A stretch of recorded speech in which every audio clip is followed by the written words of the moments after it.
La historia económica, como un espejo roto, nos devuelve fragmentos distorsionados de nuestro pasado. Sin embargo, al unir esos pedazos, a veces podemos obtener una imagen clara de los desafíos a los que nos enfrentamos hoy. La crisis económica, por ejemplo, la española de principios del siglo XX, pues no es solo un capítulo en los libros de historia, es podríamos decir, un presagio o una advertencia de lo que podríamos enfrentarnos si no aprendemos de los errores del pasado. Está lejano, pero tiene su sentido. Hoy quiero reflexionar sobre esa relación entre ambos momentos económicos de nuestra historia, pero también de cómo la sociedad actual sigue anestesiada con un mensaje de que todo va bien sin darse cuenta de lo pegajoso que es la desidia y la falta de capacidad crítica. Quédate, que lo que hoy voy a contarte también te interesa.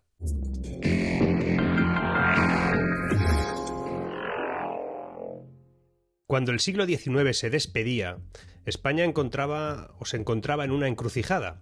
La pérdida de sus últimas colonias tras la guerra hispanoamericana no solo significó un golpe a su orgullo nacional, a nuestro orgullo nacional, sino que también dejó al descubierto las profundas grietas en nuestra estructura económica.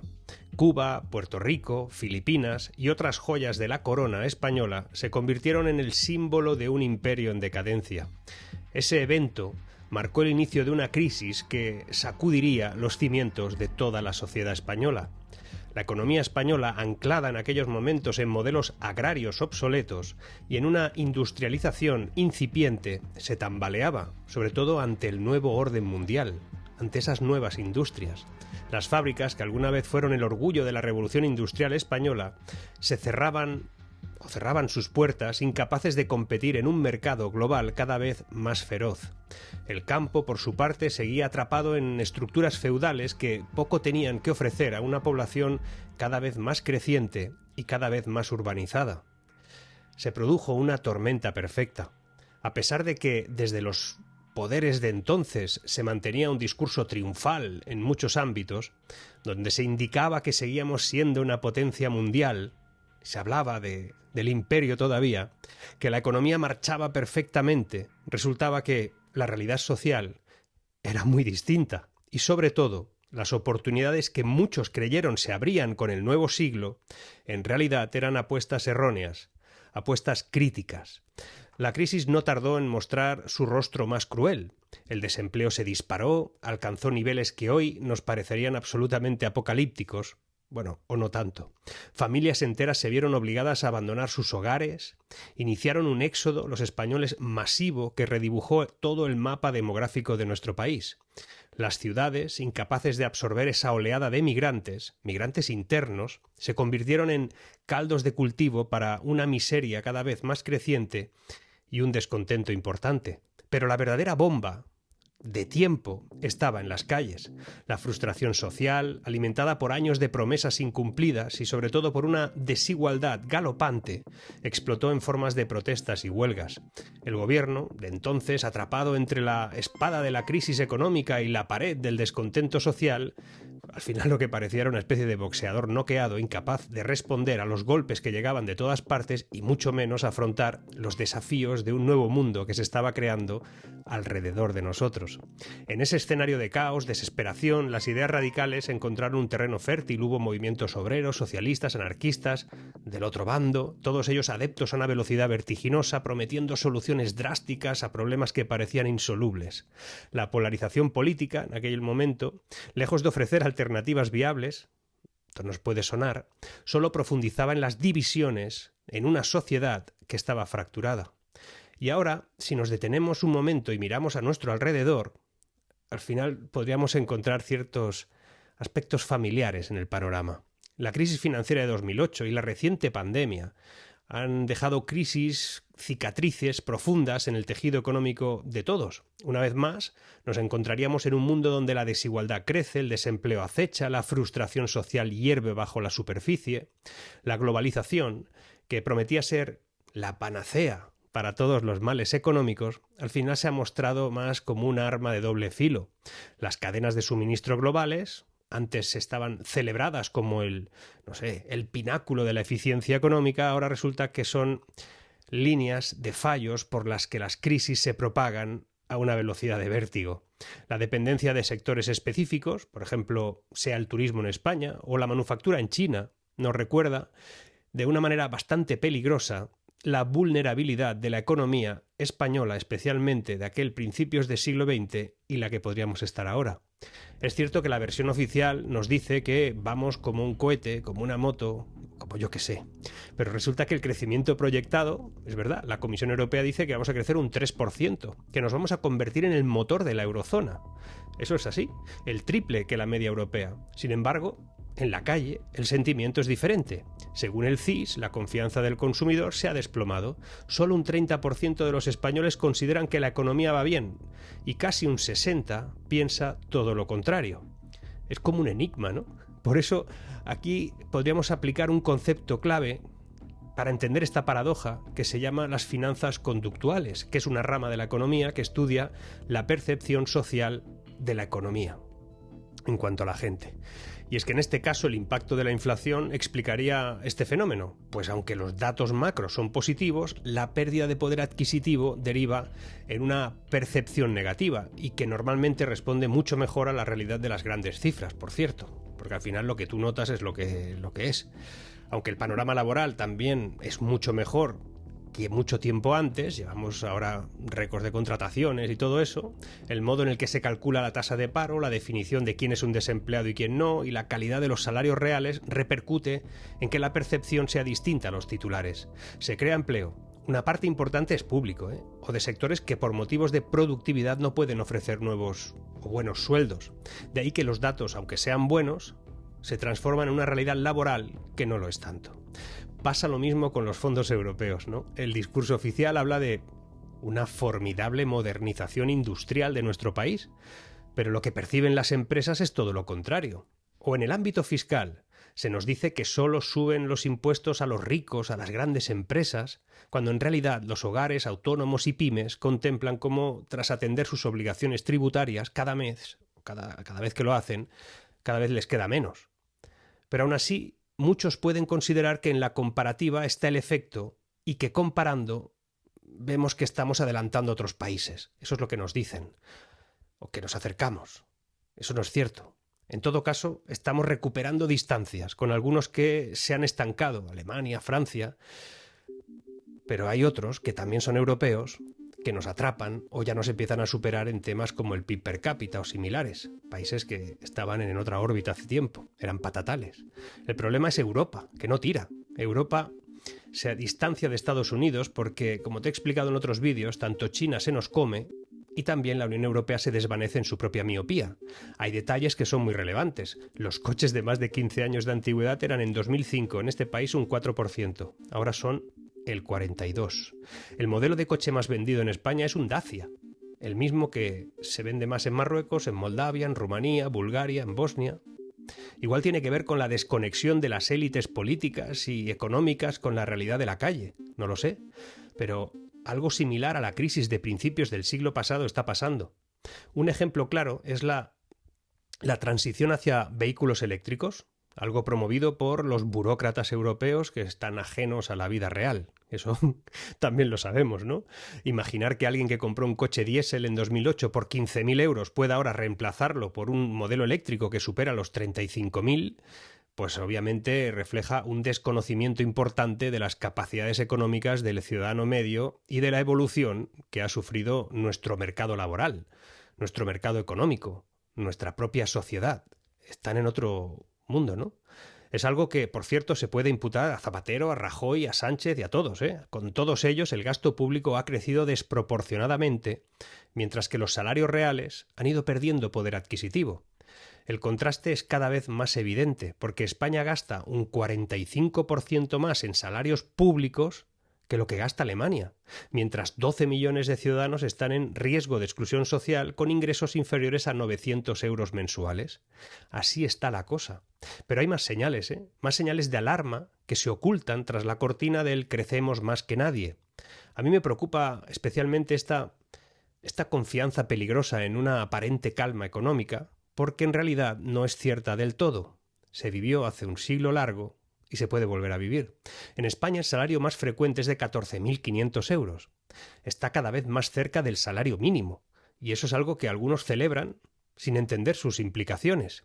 En Irlanda ese mismo salario modal, que es como se llama, es de algo más de 36.000 euros, casi 2 veces y media más. Y el coste de vida, que sí es algo superior allí, pues no lo es tanto.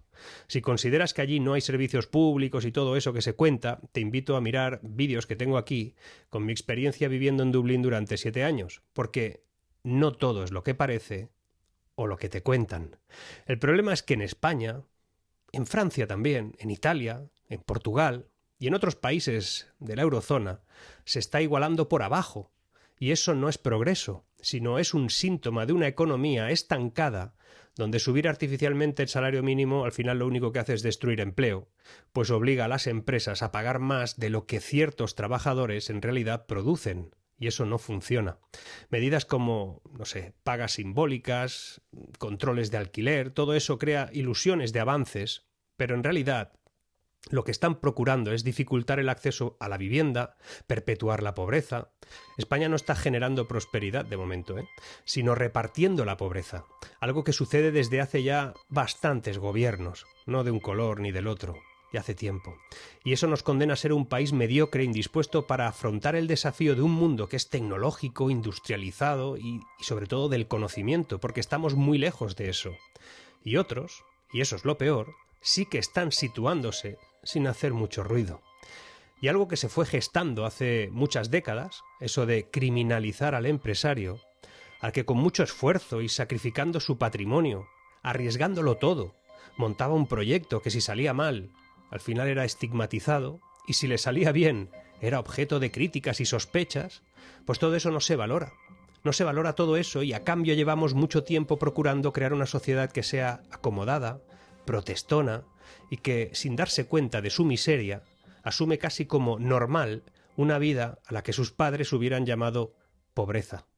Porque la riqueza no es ir a un restaurante cada semana, ni a Ámsterdam una vez al año, ni tan siquiera es vivir en el centro de Madrid.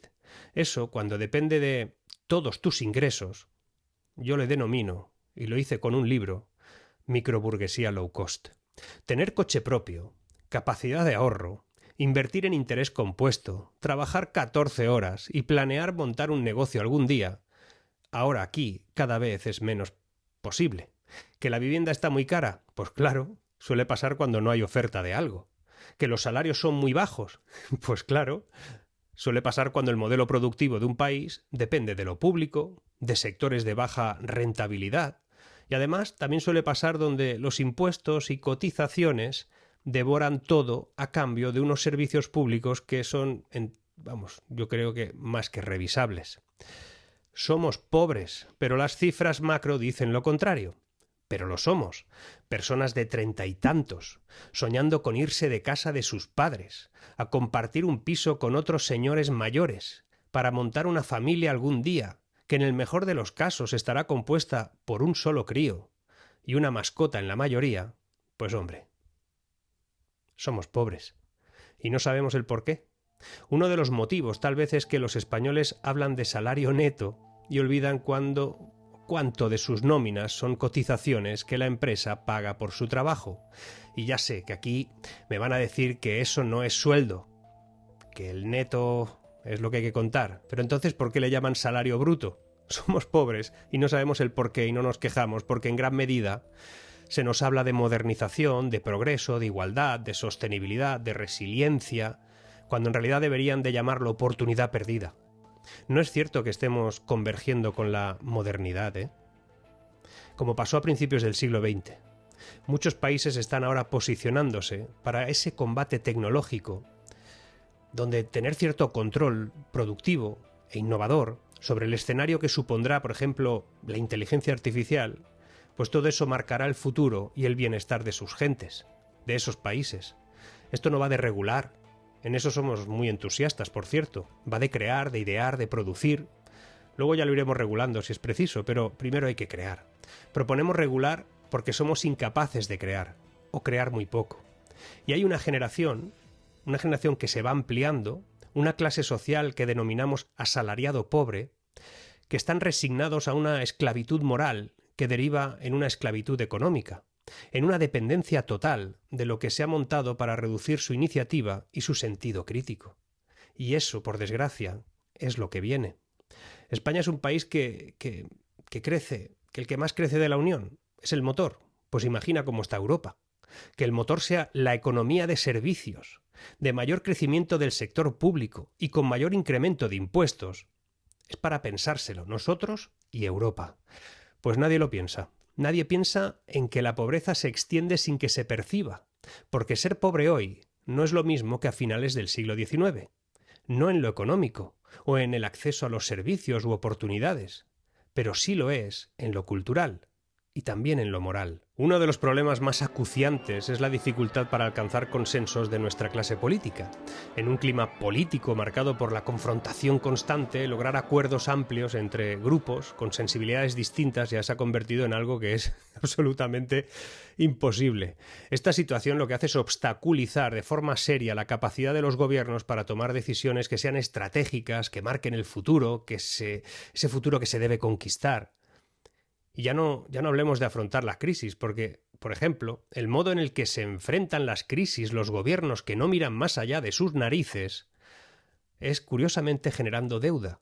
Esto nos suena a todos, ¿verdad? Imprimiendo un dinero sin correspondencia real con la riqueza existente o el capital, lo cual nos empobrece cada vez más, sin notarlo. De ahí que la polarización fomenta la adopción de políticas de tipo cortoplacista, porque la dinámica de enfrentamiento perpetuo entre bandos opuestos crea incentivos perversos para que los gobiernos privilegien medidas populistas de impacto inmediato en detrimento de reformas estructurales que, aunque son necesarias, suelen ser bastante impopulares. Esa miopía política, al final, agrava los problemas económicos en el mediano y en el largo plazo, lo vivirán nuestros hijos y nuestros nietos, y es un círculo vicioso de crisis, ¿eh? ¿Estamos condenados a repetir los errores del pasado? La respuesta, yo quiero ser aquí algo optimista, afortunadamente no es un sí rotundo. La historia nos ofrece lecciones, no sentencias, y aquí es donde debemos ser más astutos, más que nuestros antepasados, ¿no? La lección es clara. Las soluciones a medias no funcionan. La intervención estatal y las reformas sociales que España intentó implementar en aquel principios del siglo XX llegaron muy tarde y además fueron insuficientes. Miraron a muy poco plazo. Hoy sabemos que las crisis económicas requieren respuestas integrales, coordinadas, globales. Y eso significa que las políticas fiscales y monetarias deben ir de la mano con reformas estructurales profundas, de que sobre todo hay que asumir el momento real y no pintarlo de colores. No basta con poner parches, es necesario rediseñar el sistema desde sus propios cimientos, ¿no? La historia económica en realidad no tiene que ser un círculo vicioso de crisis, recuperación, puede incluso ser una espiral ascendente de aprendizaje y de mejora continua. Somos humanos, deberíamos de aprender constantemente. Las lecciones del pasado están ahí, esperando que las podamos aplicar. Y la resistencia económica no se construye solo con políticas sólidas, sino que también necesita una sociedad informada y participativa. No te dejes engañar porque ahora hay mensajes por aquí, los que niegan estos mensajes, porque el desafío que enfrentamos hoy es monumental.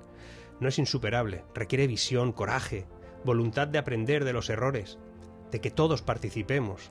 La crisis española de principios del siglo XX en realidad muestra lo que sucede cuando ignoramos las señales de advertencia, y ahora nadie las está anunciando y mucho menos viendo. También nos ofrece un mapa para navegar en turbulencias. Además, en última instancia, el futuro económico no está predeterminado, nunca lo está. Es el resultado de decisiones que se toman en el presente, y si algo nos enseña esa historia, es que esas decisiones deberían de ser valientes, pero sobre todo informadas por las lecciones del pasado. Solo así se puede evitar que aquel espejo roto del siglo XX se convierta en realidad en el reflejo de nuestro futuro económico. Yo confío en ello. Infórmate. Seguimos.